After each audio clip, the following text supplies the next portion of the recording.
and welcome to this week's episode of Mapagyaman, an interactive conversations on regenerative futures by the Davao Oriental State University Center for Futures Thinking and Regenerative Development, where we dive deeper to the university's vision of excellence, innovation, and inclusion. Promoting inclusivity in education is DOrSU's way of becoming a regenerative university.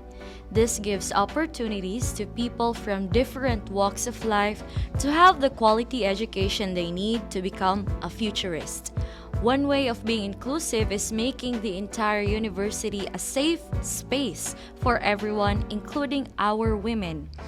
And women empowerment is what we celebrated just last month, March. For today's episode, we will not just be talking about the efforts inside the campus in promoting gender sensitivity. We will also be discussing different extension activities, which is why we are so glad to have with us today the university's Gender and Development Focal Person and Director for Extension to share to us how GAD operates and what extension activities are the university doing.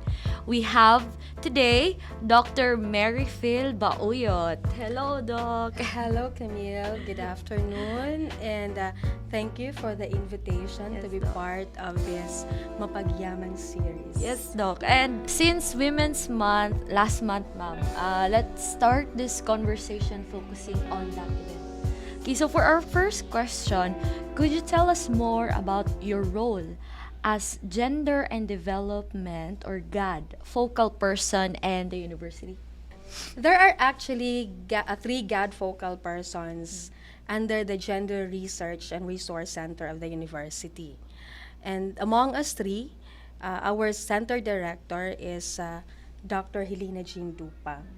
As GAD focal person, there are a lot of roles that we play in the university.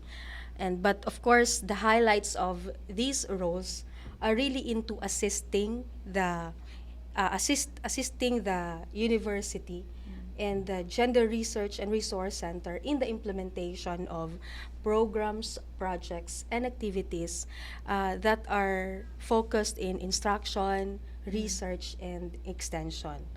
Another highlight of our role as a GAD focal person is we provide need-based capacity development initiatives to our diverse clients within and outside of the province of Davao Oriental.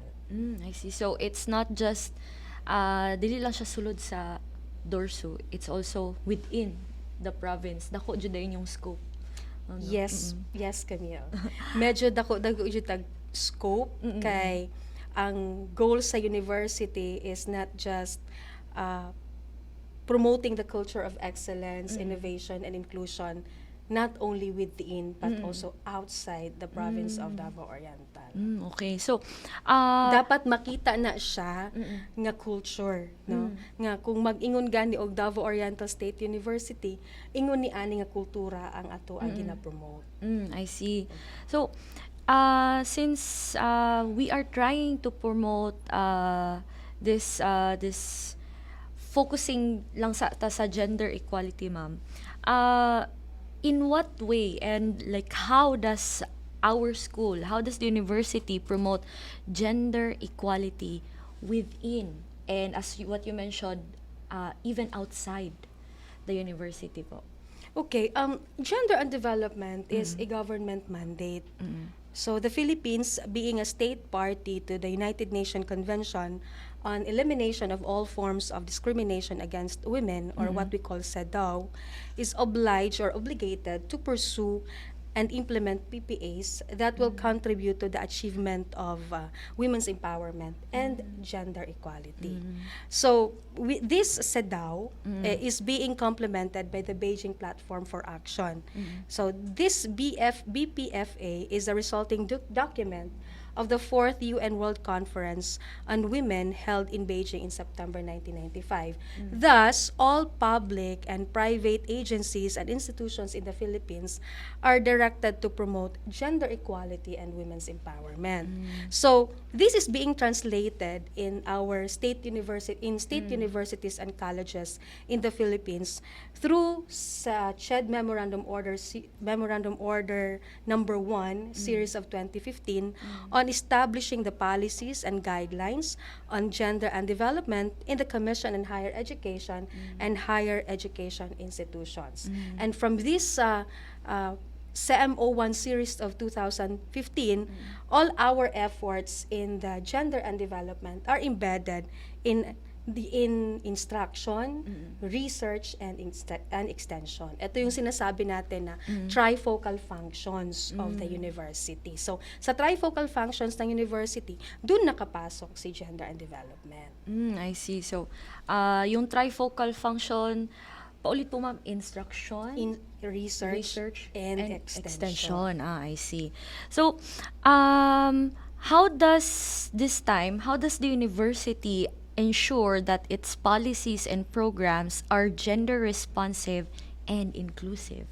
So what I have mentioned kanina, ang gender and development, the implementation of gender and development is actually embedded in trifocal functions of the university. So we will begin with, for instance, instruction. So how do we promote gender equality through instruction? So basically, pinasok natin si gender and development through sa ating mga core syllabi, no?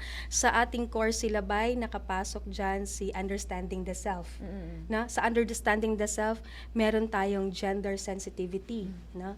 We also have sa NSTP. Yes, ma'am. No? Gisulod nato si gender sa NSTP para mas masabtan pa gyud sa mga nag-first year nga mga estudyante kung unsa gyud ning gender. So we will always begin dira. And then of course, naatay subject on gender and society. For instance, the BS Development Communication is offering one subject sa ilahang curriculum, ang gender and society. And of course, yearly, we provide and give basic gender literacy or what we call gender sensitivity training for all students, all first-year students in the university. So medyo klaro nga under sa instruction naatay mga inana nga mga initiatives. And another is we also provide gender sensitivity training to newly hired employees in the university. So, dili lang ang estudyante ang nakahibalo or ang makabalo unsa ning gender, unsaon pag-promote og women's empowerment and gender equality. We also include in here or in there ang kadtong mga para sa employees. That's for the instruction. Another is on research. So, medyo ang gender and development sa DOrSU kay dili na kay siya dugay, ang implementation dili pud kay siya ingon nga bag-o lang. But as far as nagsugod na siya nga nahimo na siyang center, mas na-empower pod ang gender and development, now known as the Gender Research and Resource Center, nga ano gid siya mo himo siya og mga research-based or gender-based nga mga researches. So naatay mga ginahimo nga mga researches on women, mga women entrepreneurs. In fact, ang gender karon kay gisulod na nato, gi-mainstream na nato siya sa conservation, biodiversity, gender and climate change, gender and reproductive health. So naa natay mga inana. And then in one of our research undertakings, we also assess ang implementation of the 𝘍𝘃𝘀𝘀𝘀 system sa Department of Education, City of Mati, sa Department of Interior Local Government, kay ang kauban nato diraa ang mga barangays, no?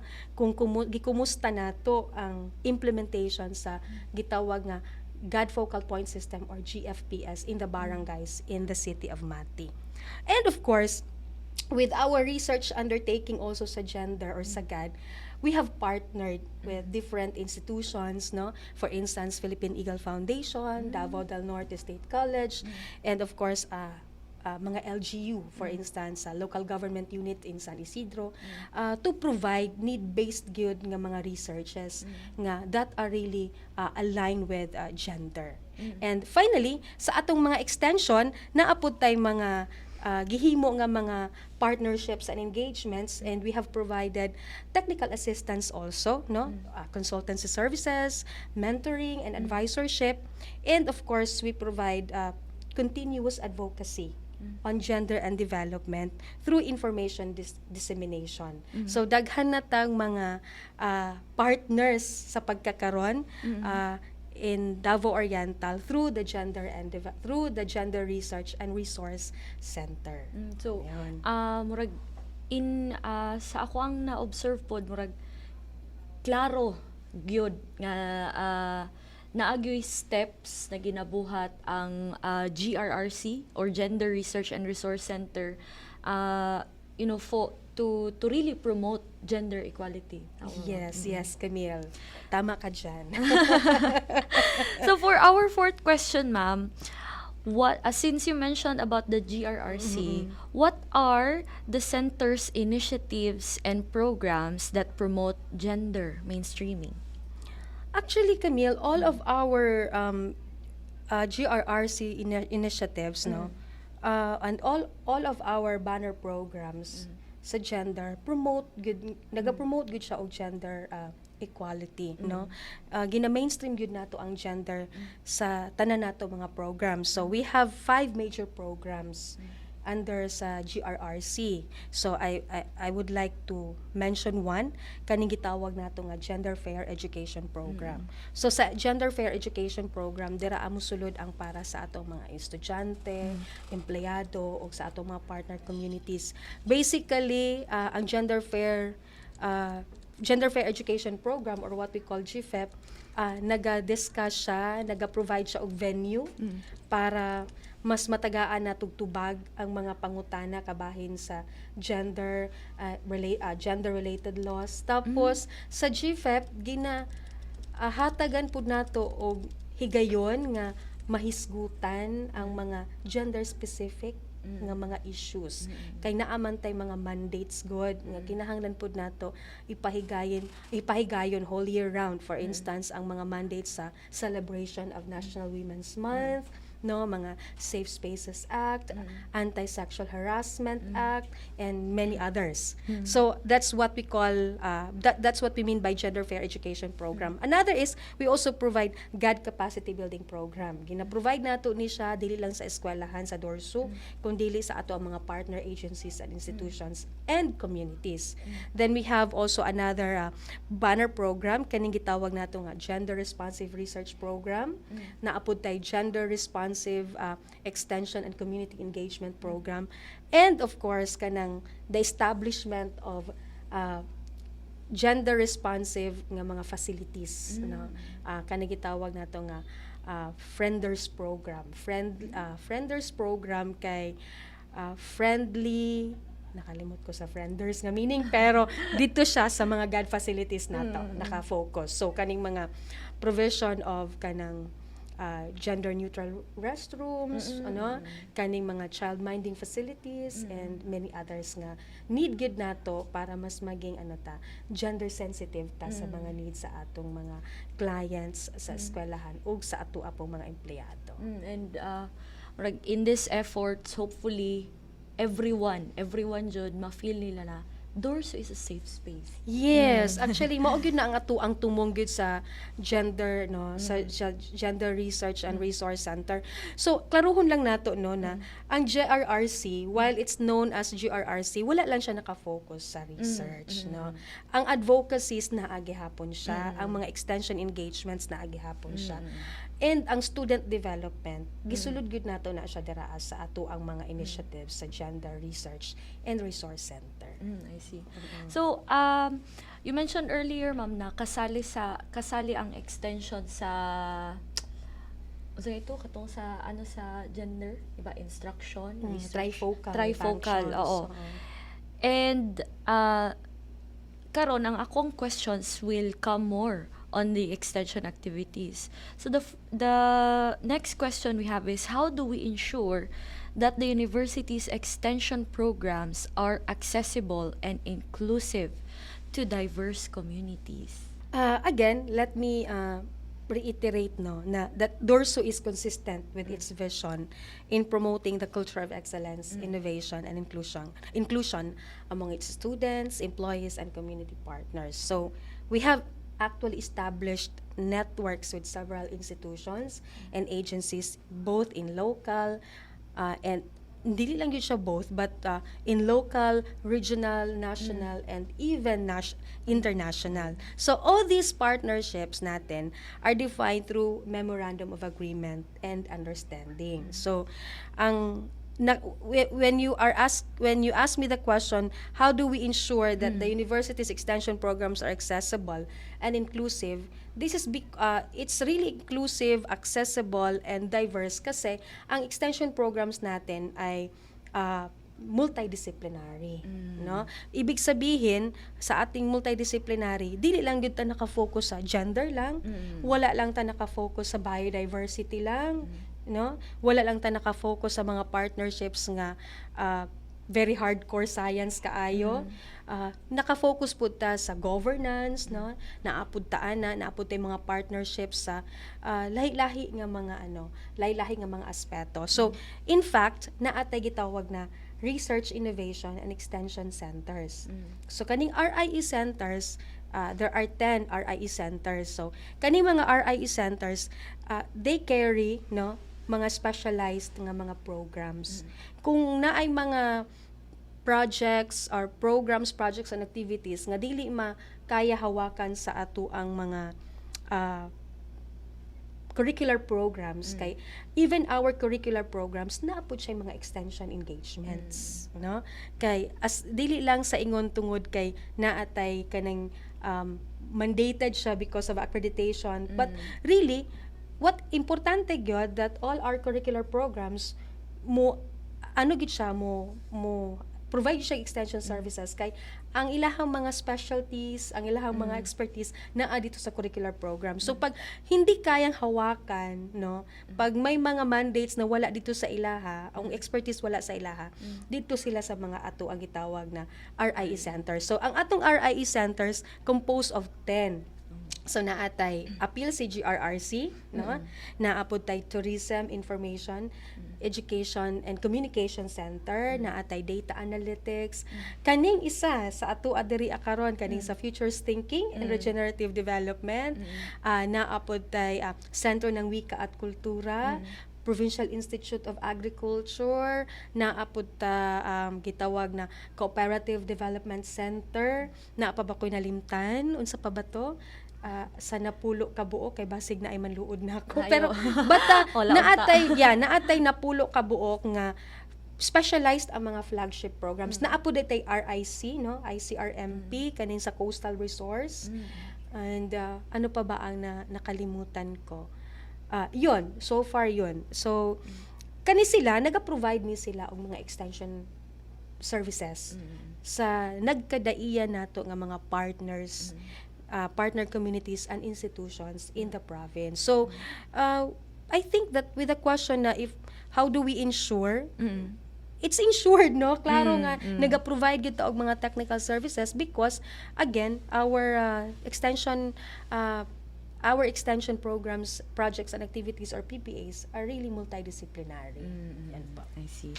So, in fact, before I'll forget, in the province, no, DOrSU serves as mentor, no, consultant, service provider, technical experts with our partner communities.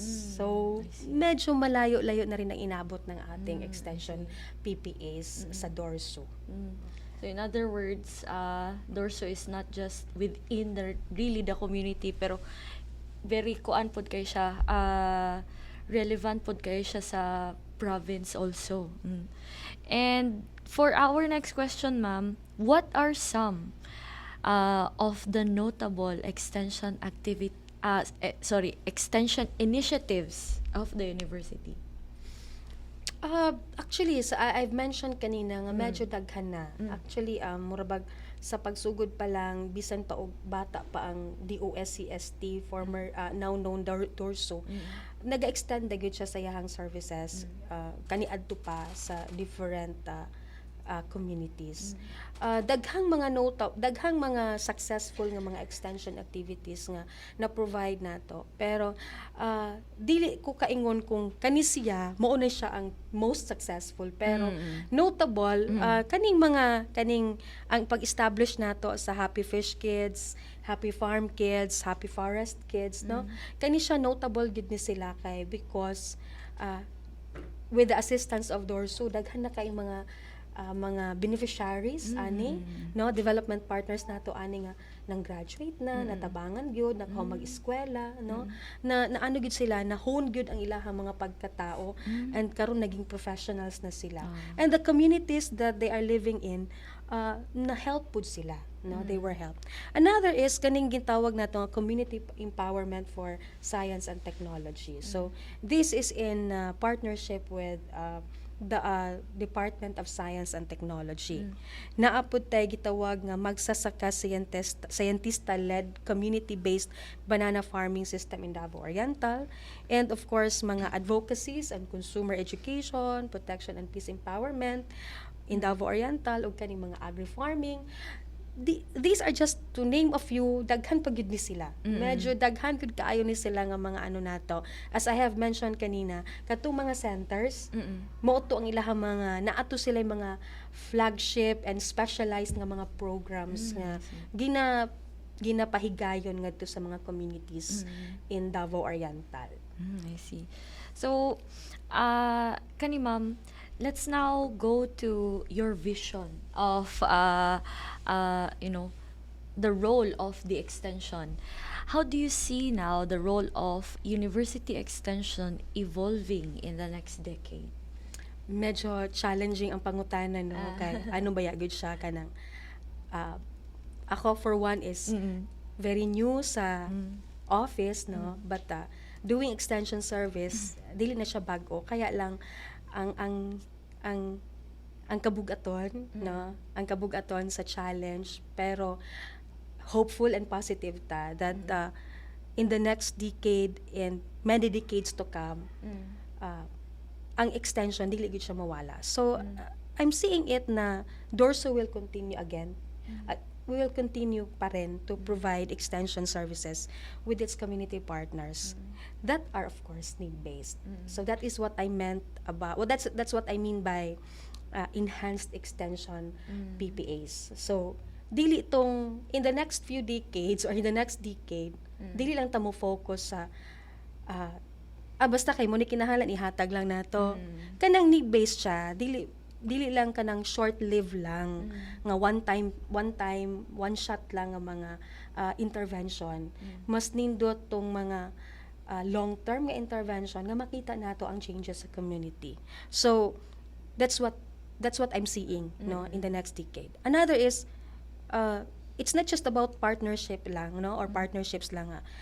Padaghanay lang taog pila ka buok nga partners, pero I think then in the next decade makita nato nga strengthened pagyud ang partnerships, no, dili lang kay karon lang tuiga, sunod tuig, 5 lang ka tuig, mo continue siya as long as sustainable ang ato ang mga PPAs nga ginahatag sa community. Of course, we also looking into nga in the next decade there will be more communities that will be assisted by our extension services in the university. And finally, ginakita gihapon nato that extension services will be made available to people in the marginalized sector of the society. No? Katong giingon nato nga mga naa sa periphery. Importante nga matagaan gihapon nato sila og mga sakto og maayo og malahutayon nga mga programa nga gikan sa university, ilabi na sa aspeto sa technology transfer, livelihood programs ug uban pa. So nakita nato nga exciting gihapon ang life, no, in the next decade and the many decades to come sa university. Daghan gyapon tag pwede. Buhaton. Daghan gapon tag pwede buhaton, daghan pagyud tag daghang matabangan. Tama yun na, ma'am. So, ma'am, thank you so much for your time. Thank you so much for coming in. And that was our GAD focal person and Director for Extension, Dr. Mary Fil Bauyot. And to our futurists, thank you for taking your time in being with us today. We value your presence. So if you have any questions and suggestions on the improvement of this segment, send us a message and we will consider them right away. Please support us by following our Facebook page, DOrSU Center for Futures Thinking and Regenerative Development, and our Spotify, 𝘬𝘬𝘀𝘀𝘀. This has been your host, 𝘬𝘀𝘀𝘀𝘀, and I'll see you in our next episode.